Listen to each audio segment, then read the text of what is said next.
Hormis durant la Coupe du Monde, il est rare que des sélections issues de confédérations distinctes s'affrontent, encore moins lors d'une compétition officielle. Pour pallier à ce manque de confrontation, la CONMEBOL et l'UEFA s'accordèrent dans les années 80 pour qu'une compétition mettant aux prises les champions d'Europe et d'Amérique du Sud soit mise en place, dans une rencontre officielle connue aujourd'hui sous le nom de Finalissima.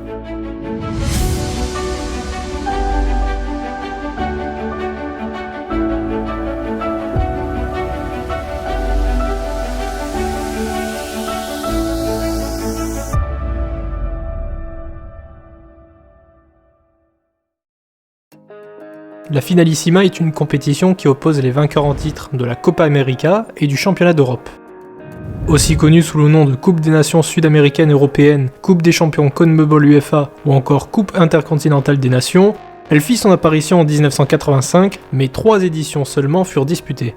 L'idée jaillit quelques années plus tôt lorsque la CONMEBOL et l'UEFA décidèrent de mettre en place une confrontation opposant les vainqueurs en titre de leurs compétitions continentales respectives en alternant le lieu des rencontres entre les continents sud-américains et européens. Se calquant sur le modèle de la Coupe intercontinentale qui opposait alors le vainqueur de la Copa Libertadores et de la Coupe d'Europe des clubs champions, les organisateurs souhaitaient disputer cette compétition tous les 4 ans en renforçant encore un peu plus les liens entre l'UEFA et la CONMEBOL.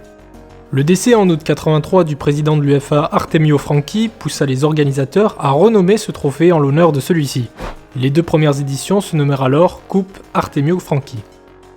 Il ne s'agit pas de la première compétition de ce type puisqu'en 1980, un Mundialito fut organisé par l'Uruguay et réunissait tous les vainqueurs de la Coupe du Monde excepté l'Angleterre dans un tournoi amical.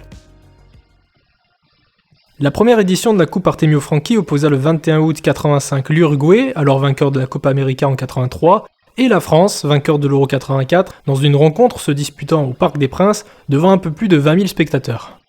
Une équipe uruguayenne menée par sa superstar Enzo Francescoli et qui évolua dans un 4-4-2 à plat. Malgré la présence de nombreux talents, à l'image du charismatique gardien de but et capitaine Rodolfo Rodriguez, du buteur Walter Cabrera ou du défenseur central Dario Pereira, la Céleste aborde cette rencontre en tant qu'outsider et est lourdement critiquée par la presse nationale pour le jeu rugueux qu'elle pratique.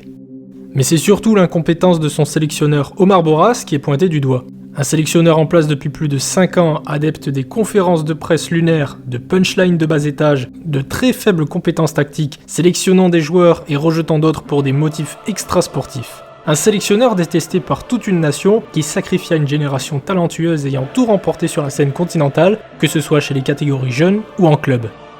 Cela ne vous rappelle pas quelqu'un ?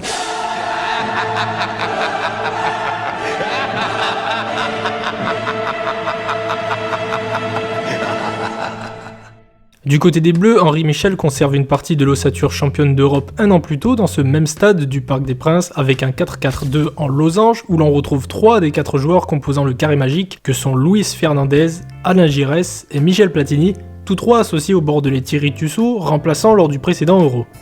La charnière centrale est identique avec les présences de Bossis et Leroux, tandis qu'en attaque c'est le duo José Touré et Dominique Rocheteau qui est aligné. Les Bleus domineront nettement la rencontre dans ce qui sera un match à sens unique avec un premier but dès la 5e minute signé Dominique Rocheteau suite à une superbe ouverture de Michel Platini. En seconde mi-temps, José Touré double la mise pour les Bleus en étant au départ et à la finition d'une magnifique action. Le score aurait pu s'aggraver encore un peu plus mais le poteau de Rodolfo Rodriguez sur un coup franc de Platini, un pénalty non sifflé sur l'inévitable Platini et un but de Rocheteau illégitimement refusé par l'arbitre pour hors-jeu en décident autrement.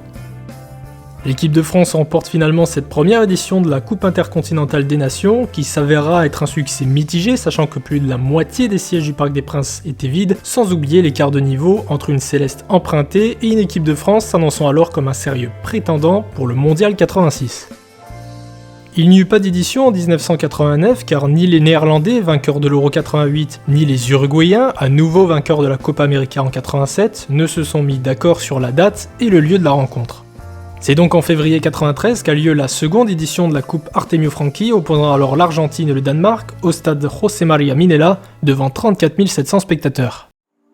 L'Albiceleste, vainqueur de la Copa América en 91, peut compter sur le retour de son pibe de oro Diego Maradona après 2 ans et demi d'absence en sélection, bien que ce dernier soit légèrement en surpoids. Évoluant dans un 4-4-2 en losange, l'Albiceleste peut également compter sur la présence des attaquants Claudio Caniggia et Batigol, ainsi que sur Diego Simeone au milieu de terrain, ou encore de l'expérimenté Sergio Goycochea dans les buts. En face, les Danish Dynamites, vainqueurs surprise de l'Euro 92, alignent un 4-4-2 avec la présence notamment de Brian Laudrup en dynamiteur de l'attaque, de Peter Schmeichel dans les buts et du milieu de terrain Kim Vilfort, qui offrit la victoire aux siens quelques mois plus tôt en marquant le second but décisif face à l'Allemagne. On se dit alors que la confrontation risque de tourner à de l'attaque-défense entre une Argentine disposant de nombreuses armes offensives et d'un milieu de terrain bien plus qualitatif techniquement, et une équipe danoise pragmatique et se créant des opportunités en contre-attaque. Mais ce sont pourtant ces derniers qui ouvrent le score en début de match suite à un incroyable but contre son camp marqué par le défenseur latéral Nestor Cravioto. Les Argentins réagissent dans l'immédiat et se procurent de nombreuses grosses occasions avant finalement d'égaliser à la demi-heure de jeu.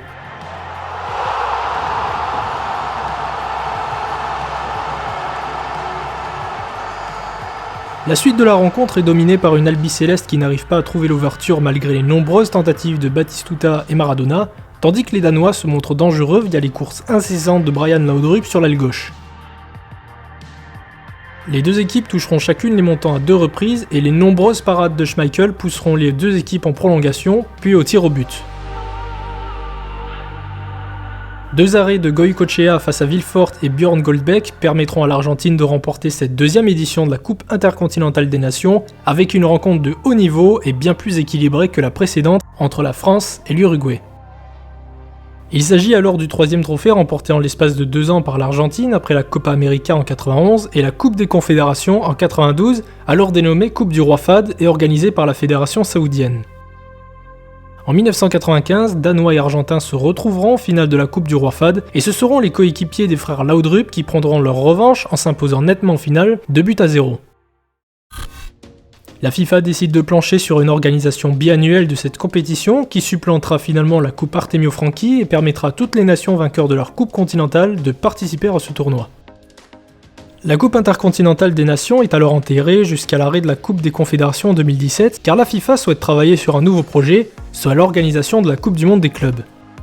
La crise du Covid contraint la FIFA à revoir ses plans et retarde le lancement de cette nouvelle compétition, et pour pallier à l'absence de compétition intercontinentale annexe à la Coupe du Monde, l'idée de réorganiser la Coupe intercontinentale des nations jaillit au sein des bureaux de la CONMEBOL et de la FIFA. Fin 2021, un accord est conclu entre les deux confédérations et voit notamment le retour provisoire de cette compétition qui verra s'affronter le 1er juin 2022 à Wembley l'Italie, vainqueur de l'Euro 2021, et l'Argentine qui remporta la Copa América cette même année après avoir mis fin à 28 années de disette. Cette 3e édition sera d'ailleurs renommée la Finalissima. Les futurs champions du monde argentins partent favoris en alignant un 4-2-3-1 formé autour de sa star Lionel Messi.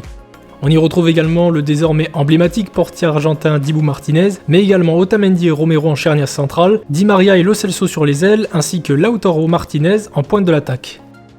Du côté des Italiens, récemment éliminés en barrage du mondial par la Macédoine du Nord, Roberto Mancini aligna à 4-3-3 avec les indéboulonnables Chiellini et Bonucci en charnière centrale, accompagnés derrière par le gardien du PSG Donnarumma et la présence en pointe de l'attaque de Belotti, positionné juste devant Jorginho.